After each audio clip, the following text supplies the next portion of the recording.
Welcome to the Top Order podcast. We're coming to you from the UK and New Zealand this morning to wrap up what's been an epic test series between England and India, with Mohammed Siraj's heroics getting India home to draw the series 2-2 on the final day at an overcast oval. We'll talk about that amazing finish to the series, Harry Brook, Shubman Gill, Chris Woakes' bravery. Were England their own worst enemies? And was this the greatest test series ever? All coming up on the Top Order podcast. Stay tuned. Well, Stu and Jamie, I guess still sort of reeling from the emotions of what was an epic test match yesterday. And I think a lot of emotion probably from Jay and I. So in a sort of break to usual proceedings, I think, Stu, you're gonna pose some of the questions. I think that's certainly are doing the rounds. I think in sort of retrospect on this series. Where do you want to start? Where do you want to open proceedings? Oh, look, you said it in the opener.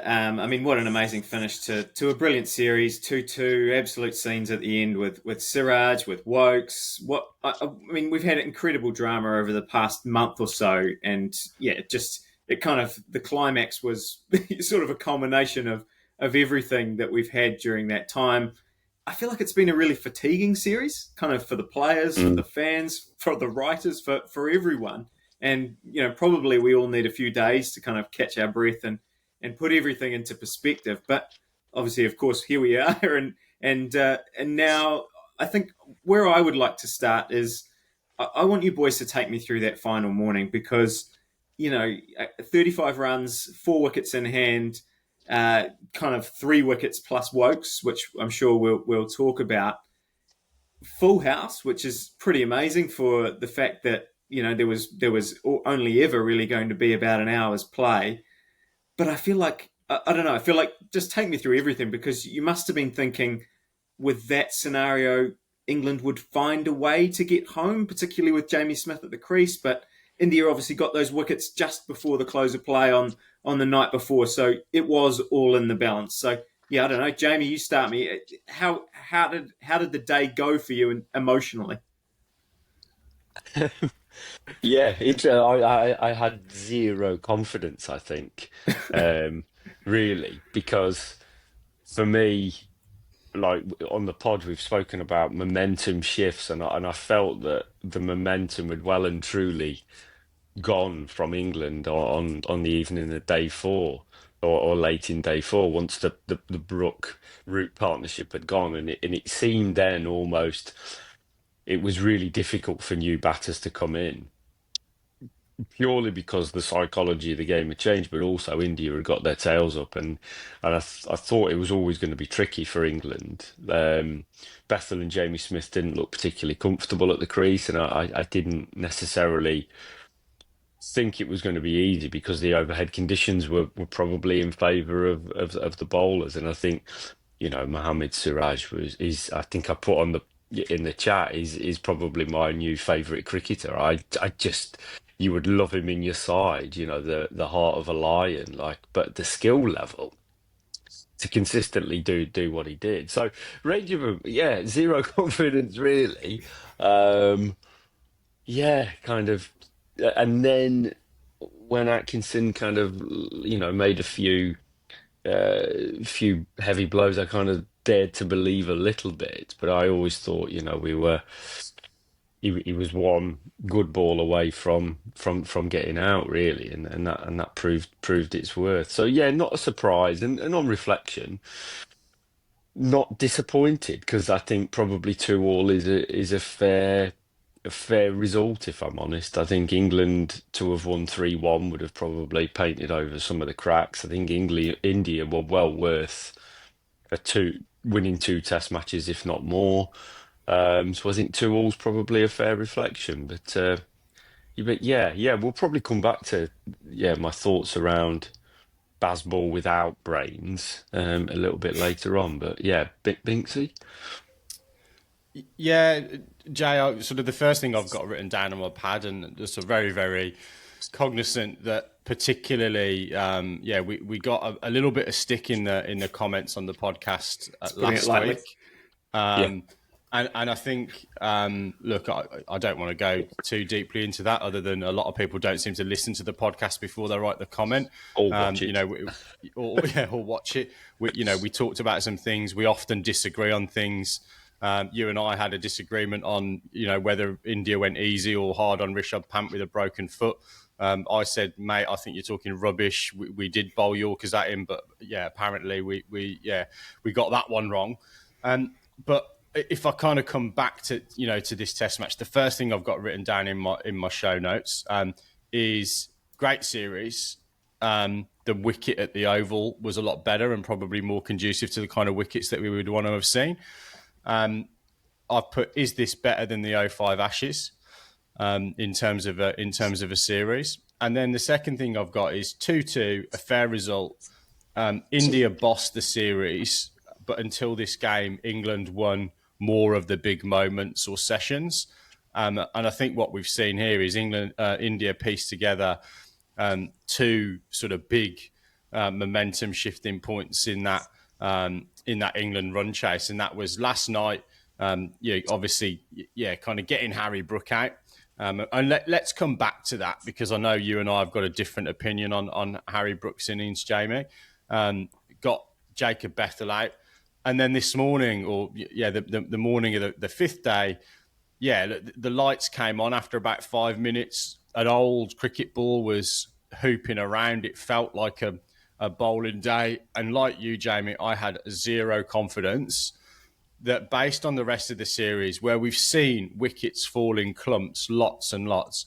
We've seen, 5 for 60. We've seen 7 for 60. We've seen a lot of massive partnerships followed by literally, single figure scores for the rest of the batting card. And with the exception of 17 runs from Gus Atkinson, which really included as well a couple of boundaries when Wokes came out with one arm. The England batting card has gone 5-2-9-0 if you take Atkinson's 17 out of that. So I didn't have that level of confidence. And then I think you've mentioned it, but I think we need to mention it throughout the podcast. Siraj really was the difference in this game. And then I'd also say, was he the difference in the series? 23 wickets at 32. Lots made of what his record looks like when he plays with and without Jasprit Brahma, who took 14 wickets at 26. But he ran in for all 5 Test matches in a series where nobody else really did that. And, we'll talk about England's rest and rotation and, someone like Overton coming in and looking, short of a gallop. He was the massive difference between the teams. And I've got to admit, like, watching him with Dinesh Karthik at the end of that Test match, doing the interview in Hindi with Dinesh Karthik, with him translating that emotion back to the English audience was, it was hard to watch because we just lost that Test match as an England fan. But it was great to watch how much that meant to Mohammed Siraj and actually to Dinesh Karthik as well. We kind of have this old-fashioned theory that you want your pundits to be impartial. I think you want them to be impartial in terms of analysing big moments in the game, but I don't mind a little bit of partisan joy when you've won a game to end such an epic series in the way that they did yesterday. So, that may not have answered your question exactly, Stu, but, those are certainly my thoughts in the immediate aftermath of that day 5. Oh, there's a lot there. I mean, I think in terms of your pundits call, I mean, whether you call us pundits or not, but I think we're clear examples of the fan picture doesn't go out, and I think that's good. I mean, I'm with you on the Dinesh Karthik. I think the emotion is fantastic, and I want to continue on Siraj just for a second, and then I might throw back to you boys. But I mean, Overton goes 4-4 off the first 2 balls of that day, and then it was Mohammed Siraj's day, and what a central figure he's really been in this whole series. The ball rolls onto his stumps at Lords. There was the moment in this game with him standing on the rope, catching Harry Brook earlier in that final innings, which could have been the deciding moment of the game. You guys have both talked about the energy and the passion that he seems to bring to the crease, kind of every single delivery, which is phenomenal. And honestly, I think the most impressive thing that I found in this series is the way that he really has led that Indian attack without Bumrah. You know, you touched on it before, Binksy, but bizarrely, the two tests that India have won are the two tests that Bumrah didn't play, which, you know, no one would have predicted. And I still think is a complete coincidence in that sense that, you know, it's not like Jasprit Bumrah was holding them back. But the way he's fronted up, just when so many of those other bowlers, it's been such a fatiguing series. You mentioned his stats before, 32 average.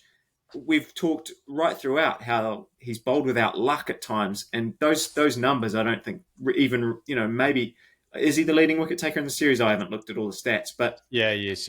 Yeah, but I don't think that even reflects the impact that he's had. He's just kept coming and he kept coming and he kept coming, and the final game, the final day of the final game of the series, he gets rewarded for that effort in the most spectacular way. So yeah, just incredible stuff, and yeah, I'm sure we will come back to him a little bit. I mentioned Harry Brook there, boys. Oh, do you want? Do you guys go on that theme, Stu? I think that's next on the run sheet. Yeah. I mean, I sort of want to understand from you guys what the debate is about, because I saw you guys starting to have a bit of a chat in the Slack channel, the now not so private Slack channel that we have that seems to get mentioned on every podcast. But basically, Jamie started saying something, and Binksy, you immediately shut it down and said, "Save it for the pod." So I want to hear what's this debate that you two don't agree with about Harry Brook, who scored 100 and made a significant contribution in this game, clearly. So my position was, I'm not criticising Brook, other than the fact that his innings is sensational, and that is the way in which he plays. But for me, when we spoke about Bazball with brains or Bazball version 2.0, there has to be a gear shift, and the shot that he got out to, he'd taken 12 off that over. If he and Root bat for another 40 minutes, England win that game at a canter. The fact on whatever it was, ball 5 of that over, he decides to charge, having already taken 12 off the over. In my head, he's not Bazball with brains. That's kind of needless risk, because India were shot, India were gone. Like, the field was spread. Gill was chasing leather, got no idea what was going on. You could see the depletion in effort in the bowlers. So everything was where you'd want it to be. But in that one moment, the momentum then shifted, because he was the one who was, scoring at a runner ball. Root was being the linchpin. And then the role reversed then, and it was like the new batter coming in, and Root was then being asked to be kind of the, take the momentum up again. So for me, it was just a needless risk. And I know Binksy has a very different perspective. So his innings was phenomenal, and he is a superb talent. But if he wants to be the best in the world, I think he has to make better decisions, because I think players of that caliber make better decisions. And for me, 12 off and over, then charging isn't a great decision. He could have walked down the wicket, as he had been doing, and hit it to mid-on, taken one, and England would have probably won the game. Like that. For me, is just needless. It was just, and it really got my goat, because I should be a betting man, because I could see it. As soon as he got out, I messaged another friend. I said, England will probably lose this now, because it seems such a pivotal moment. Now, if I can detect it, and I'm not playing, then these guys should be able to detect those critical moments. And we're talking sport about excellent players detecting those big moments, seizing that opportunity. And for me, he didn't do that. It was just poor for somebody who has such a high reputation. Now, Binksy's going to throw all that out because he thinks I'm talking rubbish, probably. But that's my position. And yeah, I'm struggling to sort of move on from it because I think it was such a waste, really, of what he'd done. It essentially got England and Root back into a position of ascendancy to then almost like throw it away. It seemed pointless. But anyway, I'll stop ranting. Yeah. So look, not surprisingly, given the preamble, I take the opposite view to Jay on this. The first thing I'll say is let's blow the comment section up again this week.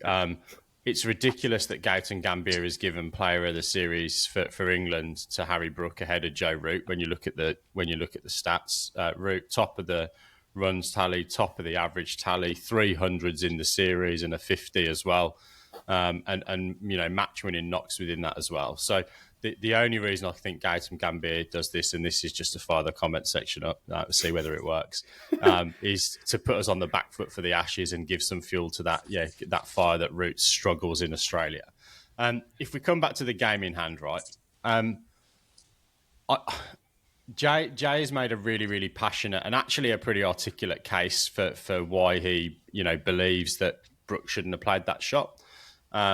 So I actually get large components of that sentiment, and I think this is what Bazball is asking us to do as England fans is change the way in which we think about this concept of soaking up pressure and applying pressure back on the opposition when necessary.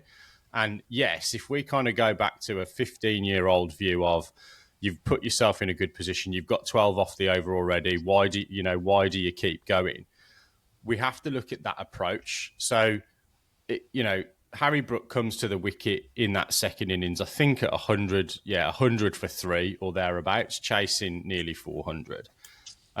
He departs the crease, nearly 200 runs to the good at 301 for 4, with, 20 overs or so, or 18 overs or so to that second new ball. So I think that's probably a conversation and I don't know when they might have started to have that conversation, but at some point they've probably said, we don't want to be getting to that new ball, 5, 6, 7 down.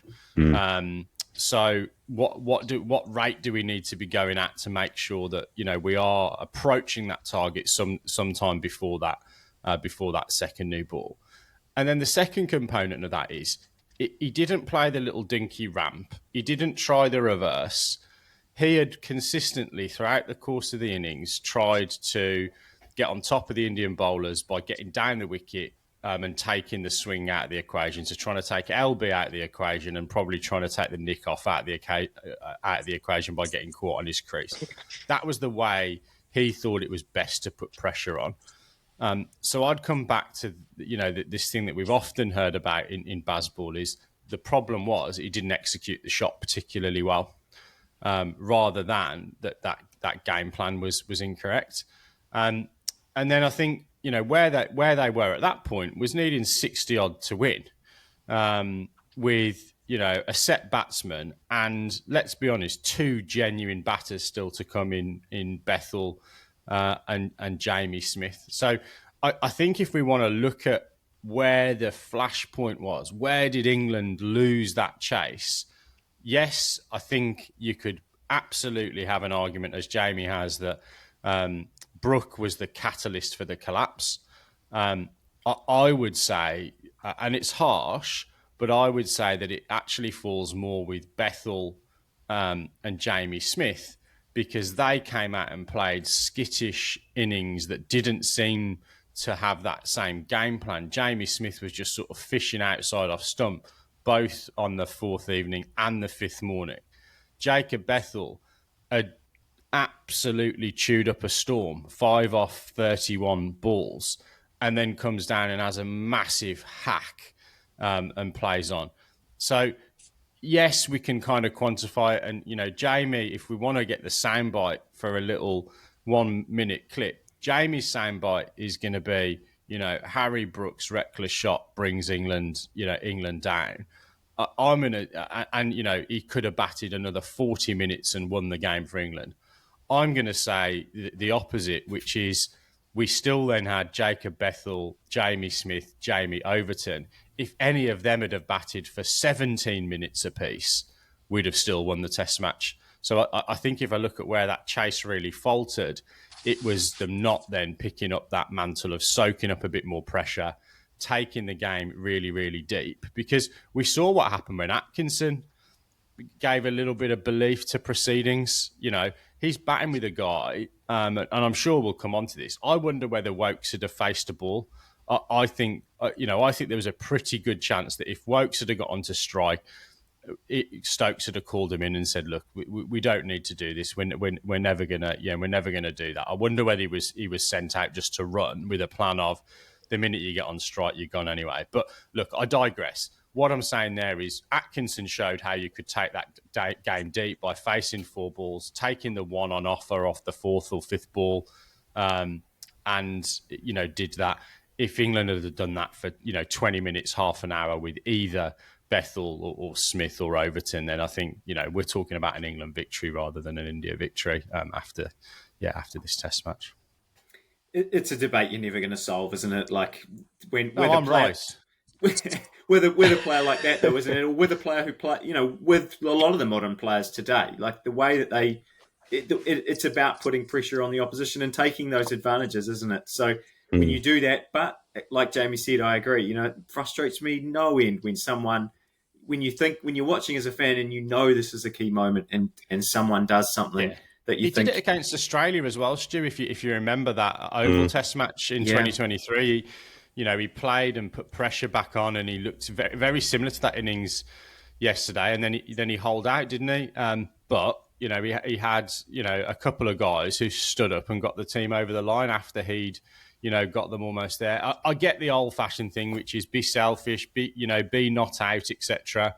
But when you're striking at over 100 in a Test match innings, and you've used that particular method, and look, Jamie, be interesting to get your thoughts. How do you do that psychologically when you've got this sort of method of I'm putting pressure on, I'm doing this? How do you then reel it in and go, well, I'm playing at a risk profile of 87% or 90%, or I'm not caring about the outcome. I'm focusing on the process. How do you then change that process mid-innings because the game situations change? It's got to be one of the toughest things to do, to say, well, just play Bazball, but a bit more carefully. How do you define where that mindset, I nearly messed that up, mindset shift comes up? So that's tough, I think, for a player to do. Yeah, it is, but I kind of, if I step outside of cricket for a moment, if we look at what defines world-class sport performers or high-level performers, it's always one of the key characteristics is making good decisions under pressure. So, if you look at any sport, like the top world-class performers do that, and they do it consistently. They don't. I'm trying to think of a tennis analogy. They don't get on championship point and then all of a sudden, like smash it like they haven't been doing or carry on. They read the moment and they get it over the line. In golf, they seize the moment. They make the difficult putt. They play the high percentage to the heart of the green. If their shot's clear, I think it's really easy to fall into this trap of, we're playing high risk cricket, so therefore it doesn't matter. And I get that, but it does matter. It does matter in those moments. It'd be a little bit like saying to the SAS, once you've got near the enemy, it doesn't really matter. Do what you want. Like it doesn't kind of stack up. So there has slightly to be different stakes. Slightly different stakes, but it's like you don't think of the outcome, but you at some point you do need to, and I think it's about gear shifts. So I think psychologically it's just having that check, and actually I think it's the role of your teammate. It's arguably the role of your partner to kind of come down and just, okay, we're good. We've got 12 off the over, bigger picture. Okay, let's just take the one. I'm good. I'm at the other end. I'll take the strike next over. Do you know what I mean? Like we keep it going. Like it's that. that's for me. It's nonsensical. I just Yeah, cannot, in my head, Jamie, get it. I don't disagree with a lot of the sentiment, but I guess then the question is, when do you have that conversation? So, two overs before, is it two fours and got eight and then a two? I'm making this up, but do you say, oh, well, eight's enough or seven's enough? Or, do you then pat back a half volley because you're in this mindset of, I've just hit two boundaries, I'm all right now. Oh, I've got a long up. Oh, I took it off my hip for one. So I think, what batting's one of those difficult things, isn't it? We talk about getting off the roller coaster. Mm, And I don't think we'll ultimately, agree on this. I think Harry Brook has expressed some regret that he got out at that point in the innings. But I think when he has a conversation about why, I don't think it will be necessarily I should have reined it in. I think it is I should have executed my shot better. But I could be mm. wrong. He might actually, come out and say, I should have just gutsed it out for 20 minutes. But I haven't heard that rhetoric about the way that the guys are playing this cricket. I still think ultimately we still had the chance to win the game after that with application from Yeah. other batters. Yeah, Stu, should we talk a that's a little fair bit? point. Stu, should we talk a little bit more about India? What sort of caught your eye? There's plaudits really that we've got to play across a number of players, and I think if we look even at the series statistics, India, and I wrote this down actually, and I won't be able to find it now, I'm sure, but I think if I kind of look at India's performance, they had more hundreds than England in the series. They had more scores of 50 than England in the series. They had more players that averaged above 45 than England in the series, and that's just the batting. But yeah, probably some not necessarily conjecture, but some big shoes to fill for Shubman Gill. He's come in and done that role from a batting perspective, really, really well. We can perhaps talk about captaincy. I thought at times he wasn't proactive, and I think someone like he can learn quite a lot. I think from the way Stokes captained, I thought Ollie Pope was actually pretty passive as a captain in this game compared to Ben Stokes. But when you compare yourself to Ben Stokes, you're often going to come up short. But yeah, India some sensational batting performances throughout the course of this series. I think I'm right in saying how many hundreds were there? They had something like 1300s, I think.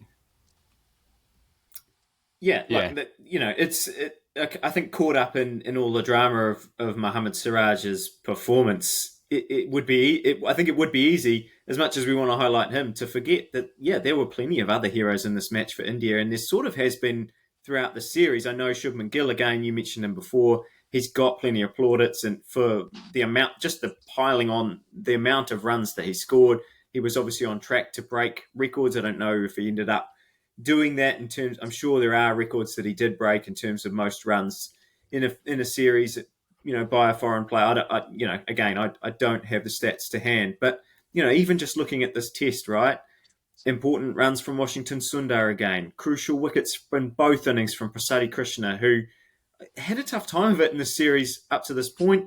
Even though, when I watch him bowl, I really think he's a good bowler, and I don't really understand why he doesn't, have more success. But he picked up really important ones. Getting Root, obviously, on that fourth night was really crucial. Yashasvi Jaiswal just, quietly adds another impressive 100 to the ever-growing list. He, we've talked about him loads on the podcast, and, from even well before he played for India, you could see the talent was there, and he's just showing it basically wherever he goes around the world now. But I want to come back to one of, a couple of things that you've said, and to highlight another key moment when it really did look like we might be heading for an early finish, that we wouldn't be getting to day 5, and maybe that's the pitch, maybe that's various other things. And then Akash Deep swashbuckles his way to 66 in partnership with Yashasvi Jaiswal. I mean, fantastic from him just to go and do that. but I know with your England lens on, I'm keen to get your impression. You touched on it before about Popes, but I was listening on the radio at that time, and they were very, very critical of Ollie Pope's captaincy during that partnership. And you guys have talked about key moments in the match. I think that's the one personally that swung the game. That when India had been bowled out cheaply, I know England then got on top and were bowled out cheaply again.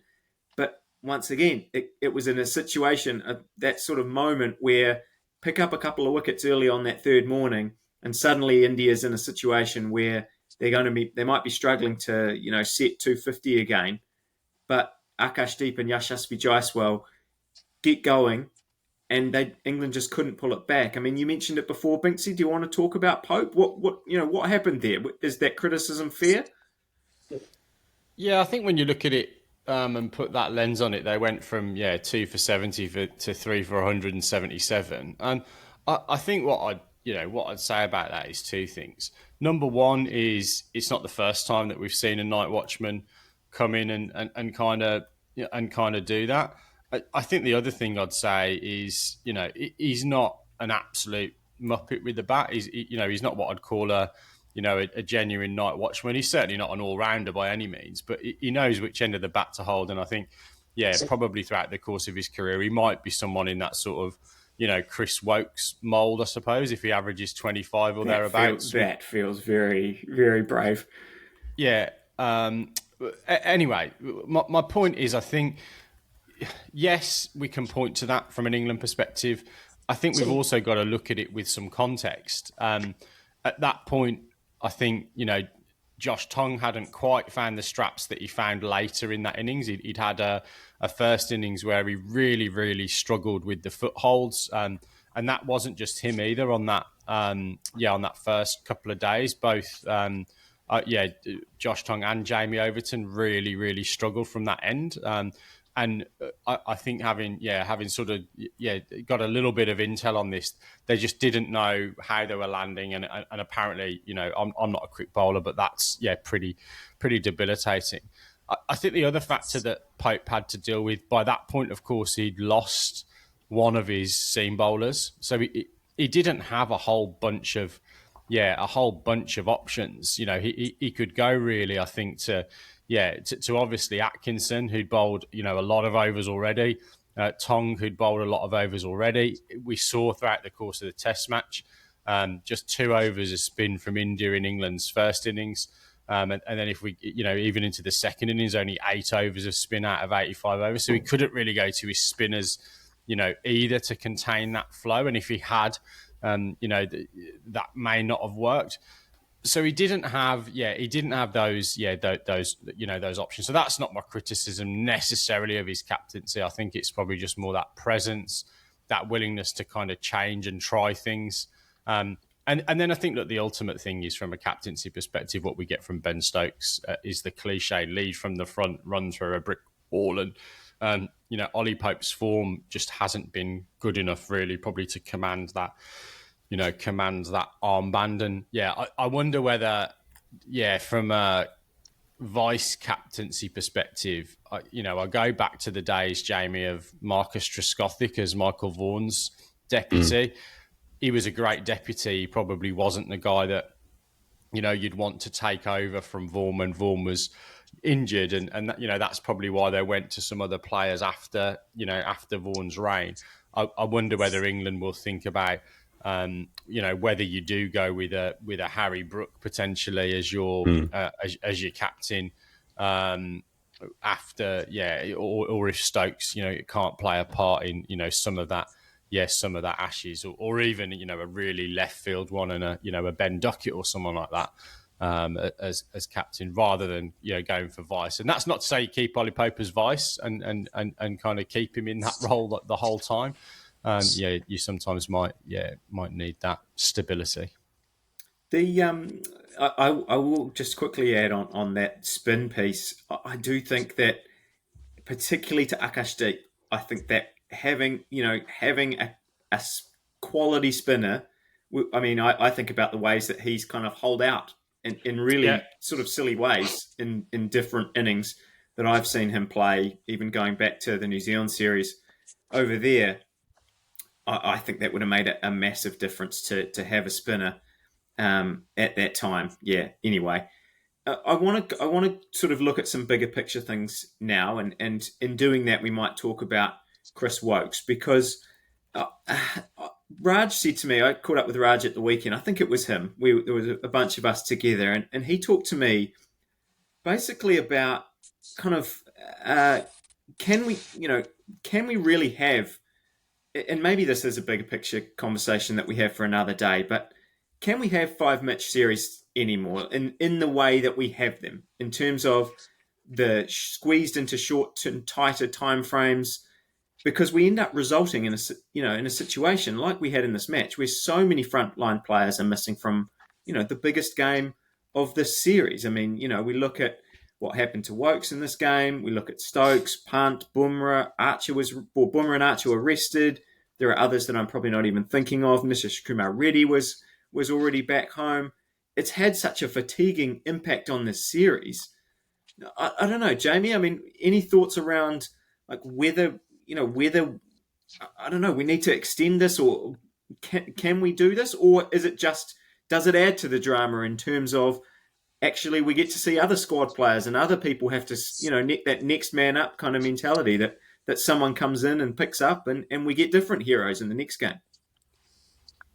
Yeah, it's probably a number of things, isn't it? Like, you go back 30 years and, touring teams would have come over for 5 months and they would have played the counties and they would have gone out to the outer grounds. And I think it was you came for a tour. Part of me kind of wants that back, because I think that brought a level of, yeah, it just brought a different sphere of the touring summer and so forth. But of course, that's gone now. The multi-phase summers that we have around the world. We've got, yeah, we've got different formats all ongoing. I think this really just smacks of an overpacked schedule. A 5-test series basically squeezed in to what is already a very hectic summer. And if you're the ICC, you're probably going, well, yeah, look what it produced. Yeah, what's the problem? Yeah. So you're kind of like, I think if it had been, yeah, both teams really struggling to field a side, and if the games were over in 3 days, and if it had been a whitewash, I think then yes, you would have a bit of you would probably have a point. But I think given it's produced such an excellent series, it's kind of hard to go, well, what's the problem? Grounds were packed, TV audiences were probably up, yeah, revenues were probably up. So in terms of all the metrics outside of cricket, it's probably fulfilled a number of things. But I think from a purist perspective, ultimately, we always want to see the best players surely on the pitch. We don't want to see Stokes, Bumrah sat in a changing room. You don't want to see players getting injured. You want to see them at the having a go at each other, fit and as fit as they can be in a summer, and ready to go. So yeah, it's tinged with a bit of sadness. I think it felt as though it was a roller coaster. That is, it was squeezed in, but then you keep that intensity. I think it's a criticism of sometimes like the Rugby World Cup. It's like it goes on for about 9 months, because of the breaks in between, and you can lose. What happens? IPL's the other Yeah. example, far The too long. IPL, yeah. Yeah. So you can lose interest in it because it kind of just goes on and on. Whereas this was, you could keep the focus. But I do think it raises that old question of scheduling and workload. I think also as well that the fact that teams are now rotating is a bit of a two fingers up to the ICC. So it's saying, look, you're battering our players. We can't play them all the time. So we're going to have to rotate. And that is going to mean we have to play our next in line players, So it always feels like a bit of a, backhanded two fingers up to them. But yeah, you can see their counter argument. Well, what's your problem, sort of thing. So yeah, I'm not sure if I've answered your question. It is more of an ongoing debate. I think that if you ask most county cricketers in England what are their thoughts on the schedule, I think unanimously they say not enough rest, too many games, too much time travelling.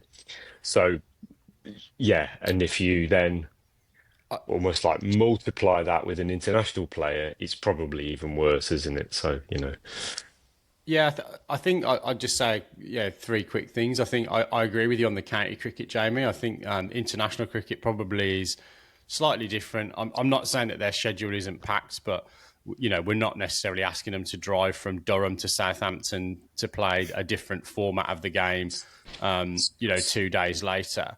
I think, Stu, to answer your question, if you think about the way that this Test match series was scheduled, Friday the 20th of June it kicked off, and August the 4th it finished. I think the players now in England have said this about the Ashes. I think Brendan McCullum was asked, you've only got one warm-up game ahead of the Ashes. He said, we only need one. Look at our record in the first test of the series. We do pretty well. That's the way that we now go. We want this sort of short lead-in. And I think the second thing is the narrative might get diluted if you kind of have too lengthy a series now, because we've got other stuff to fit in. The fact that this game finishes, just before the 100 starts, and has finished just before the Premier League football season starts as well, I think keeps it compact and keeps eyeballs on the cricket. The one counter argument I would have is if you look at the way that they've scheduled it, they had, I think, 8 or 9 days in between the first and second test, Leeds and Birmingham. They then only have, 3 days in between that second test and the Lord's test. They then had 9 days off again after that third test, and then only 4 days off before this test. So could they have actually spaced things out a little bit more evenly? Because then I think there's a chance that, you do get Bumrah playing 4 of the 5 if you've got, 5 days rest, a week's rest in between each test match. You might get Jofra Archer playing in this 5th test match if he'd have had another couple of days to recover, rather than having 9 days at one point in the series and the best part of 3 or 4 in between the others. So I think that's probably the only sort of criticism I think that we can have, because we aren't going to go back to India coming over on a boat, arriving in April, and their only commitment is to get back on that same boat in September. To get back, we don't have that anymore. We're not going to play against 11 of the 18 first-class counties plus England A, plus a Duke of Norfolk's 11, Arundel or whatever. So you're not going to have that anymore. And I think we can't hark back to that, because it's not going to happen. Just like on an Ashes tour, England aren't going to play the States. They might still play that game in Perth. Is it the what's the name of that game? The Dennis Lilly game? Prime Minister 11 or something. Prime Minister's 11. Yeah, you might play that, but Lilac Kill is what I was searching for. I think we should just So we're not going to see some of that kind of tradition stuff, I don't think.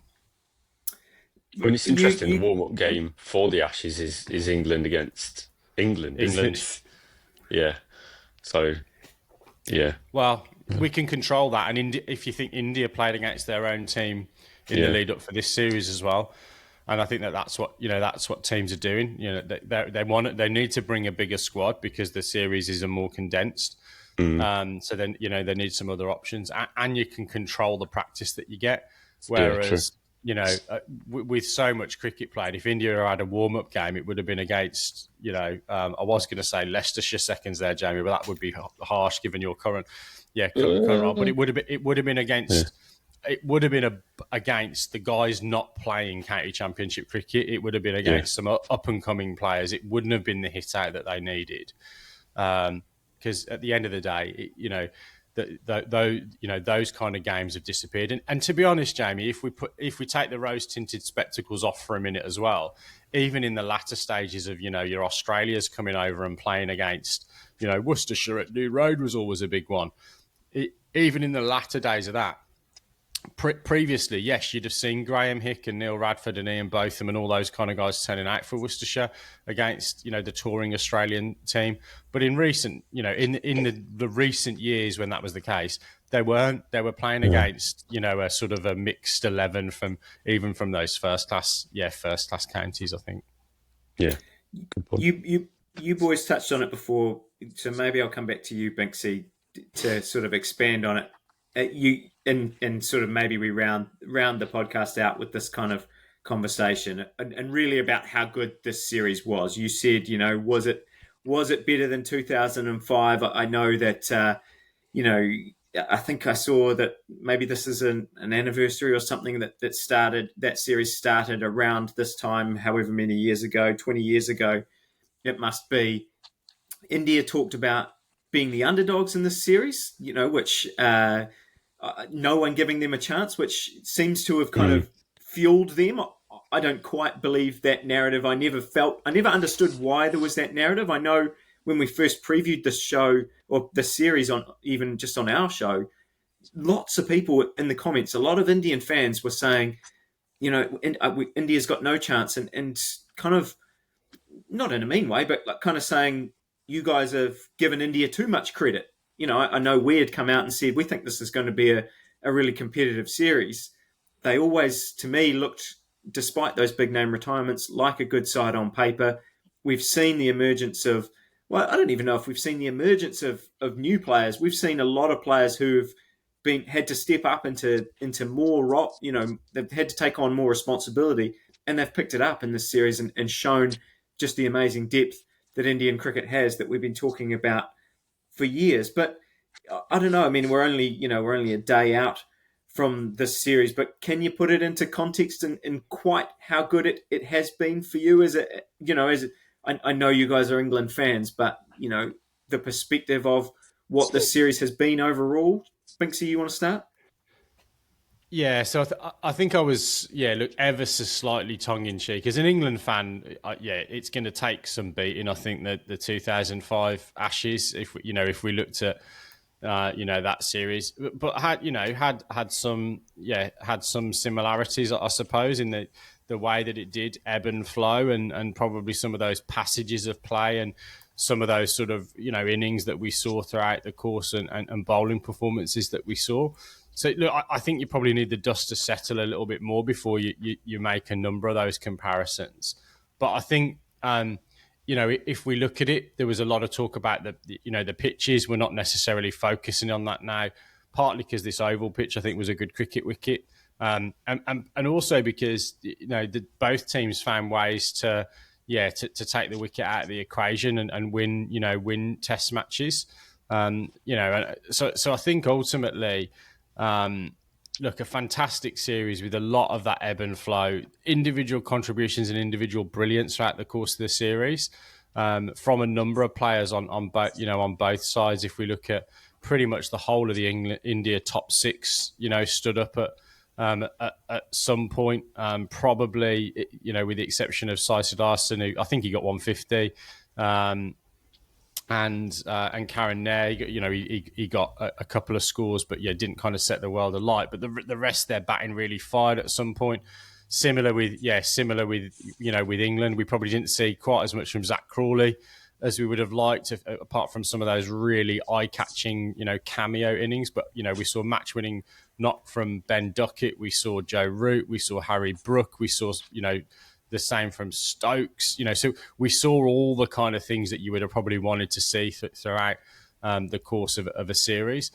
The one thing I think was, that's missing for me that would have probably challenged that Ashes series is we didn't see spin really play a massive part in this series, and obviously that Ashes series very, very famous for, I think, Shane Warne taking 40 wickets, 8 wickets per test match across the series and still coming out on the losing side. So we probably didn't see some of those jewels, which I think would have been, which you would have expected, wouldn't you? When you see India touring England, you would have expected at some point there to have been an Indian spinner, and perhaps the fact that we didn't see Kuldeep Yadav in the series is A, partly to do with the pitches, but B, it would have been great to see that sort of leg spin component. We saw spinners play largely a holding role and a fourth and fifth day role on some of those really slow pitches to try and get a little bit out. But look, a fantastic series. It's certainly in the top 3 or 4 that I can, I remember us playing for that ebb and flow And I think the drama at the times that it happened throughout the series as well. We had, yesterday, a great example, an hour's play with a packed house, people going in and, So cool. just wanting to go and be part of that, part of that series. We had other periods of play where it was, a fantastic hour at the end of the day that, blew test matches in this series wide open. So a fantastic series played in, I think, kind of pretty good spirit, but with just the right amount of niggle and controversy. We didn't have, Mitchell Stark sliding the ball along the floor, or an Alex Carey stumping, or claims of moral victories and all that kind of jazz. But we had enough needle with, what happened at Lords in that final over with Zach Crawley with an imaginary person behind the sight screen, handshake gate, which blew the comment section up, and Chris Wokes coming out to bat in a sling. I mean, we had it all throughout the course of this series. Anything you want to add, Jamie? Just on the point, I don't think any of us ever thought that India were underdogs, and I think that was just this idea of, if you under promise, then and if you over deliver, then it looks great. So I think. Yeah, I think that was just a smokescreen, and actually, if anything, has probably bailed a lot of the Indian players out for not winning the series. Like we were, a lot of them in their post-match, we were underdogs. They were like, were you really? Not. No, I think it's just an excuse, really, for not winning the series, if I'm honest. But yeah, I agree with everything Binksy said. Fantastic series, definitely in my top 3, 4 that I've watched as an England fan. I think the fact we got 25 days of cricket as well, like that's pretty unique and pretty special, like that shows the competitiveness and the kind of like the balance and the evenness probably between the two sides as well, that it was able to go that. But yeah, I think that the lack of spin would probably mean it's probably not quite up there in terms of 2005, and probably the biggest factor is, of course, England won in 2005. We Correct. didn't win this, so that would be why it's not better than 2005. So there we are. And let's not forget, India actually take more points into the World Chess Championship out of this as well than England do as well. So they can claim the moral victory. England's overrate deduction means they're 2 points behind England on that. 2 points behind India on that ICC World Test Championship table, and still behind Australia and Sri Lanka as well at this stage, early into the standings. So yeah, be really interested to see, because England haven't showed a lot of interest in the ICC World Test Championship, and you could argue it's because they've not been in the final. But I think the fact that they don't seem bothered by the overrates, and that's the kind of view from the dressing room as well, is that they don't even talk about it in the dressing room. It's not part of the team talk, get your overs in, boys, which, is another debate altogether. But I think one that when you kind of look at what this means for those standings, the fact that we've had such a fantastic series with essentially, just that, that one draw, that hard fought, draw for India, which, is going to happen when there's a little bit of weather around and you lose a bit of, you lose some overs throughout the course of a test match. To be sitting and saying that someone's been docked points at the end of it, it doesn't really sit right, because that doesn't seem to have impacted the level of entertainment that we've seen throughout the course of the series. And my argument is that's what it's about. Ask any of those fans if they want a refund because of overrates, but versus the cricket that they've actually seen when they've turned up and paid their 50 quid or 100 quid to go and watch the games, the game unfold. Boys, I know you guys have got to get to work shortly. I don't have a huge amount more to add. Looking ahead, we've got the next series for India. I think our home is to the West Indies, which they should go in, on past performances as raging hot favourites with. I think the most interesting thing will be about who fills the 11 spots in that lineup. And as we talked about, there are a lot of different players now that are putting themselves in that conversation. Obviously, at home in India, we expect that there'll be different sort of conditions, and we may see Kuldeep Yadav, the player that I've been calling to see over this whole series. That, as you said, we never quite got to see how he would go, but hopefully I will get that opportunity in that next series. For you boys, if there's anything you want to add, I know you've always, even as it may tire me as someone who is not an England or an Australian fan, you've always seemed to have one eye towards the Ashes. But that is the next Test series for you boys. Are there any? I know we'll cover that in detail and do a big preview when we get much closer to the time. But are there any, I suppose, burning questions that you have, or anything that's been fully decided now coming from that series? And then just take us away, Binksy. I'll just quickly. I think it's interesting already that the narrative has now gone to Ashes talk. It's kind of like, the king is dead, long live the king. So it's like that series is done, and it's like, right, straight on, and that's picked up straight away. And we probably didn't expect anything different. I think we'll go into more of a deeper dive, but I think questions a little bit now around Wokes' fitness and potential role on an Ashes tour. There's injuries knocking around. Mark Wood, the expectation was he would have played some part in the summer, and he hasn't. So I think, potentially more questions on the bowling department for England. I think the batting is probably relatively settled, but they're the things for me, really. But just interesting to see the narrative shift now, that I expect. That to get even hotter now over the next few months. And interesting, the Australian press as well, always known for their always known for being balanced in their perspective on all things British and English, have clearly gone hard early. So it'll be interesting to kind of see where that goes. Not much different to Jay. I think, we've seen the Aussie media already start. David Warner trying to keep himself relevant. I'm sure he'll offer to come out of retirement at some point, going on about the Australian bowlers will be looking forward to hitting Joe Root's surfboard of a front pad. What was brilliant was when Joe Root did the press, he'd obviously seen that little viral clip going around, and he referred to it with Ian Ward and Nasser Hussain at the Sky Kart, and had him in stitches, because he did it with that sort of cheeky Joe Root grin on his face. David Warner's got a pretty short memory. I think he averaged minus 4.3 on his last Ashes tour, so he can get back in his box.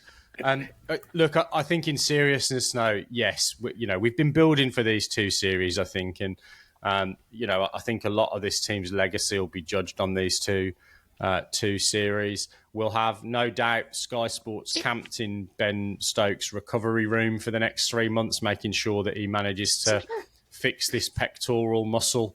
He'll be in a cryogenic chamber, no doubt, and if anybody sees him with a full fat latte from Starbucks, they'll be wondering whether the rehab's still on track.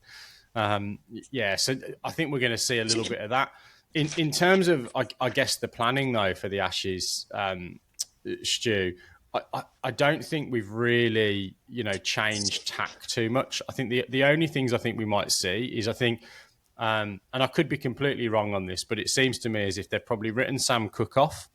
You remember he was in the squad at the start of the summer, played that Zimbabwe test, didn't really set the world on fire. Could have probably had an opportunity to play in what was seem friendly conditions here at the Oval, and not at the races. And I wonder, there's a question mark around that sort of second spinner that might get on the plane to India. I wonder whether Dawson's done himself any good. He looked pretty innocuous on that final day of final innings against India in that fourth Test match.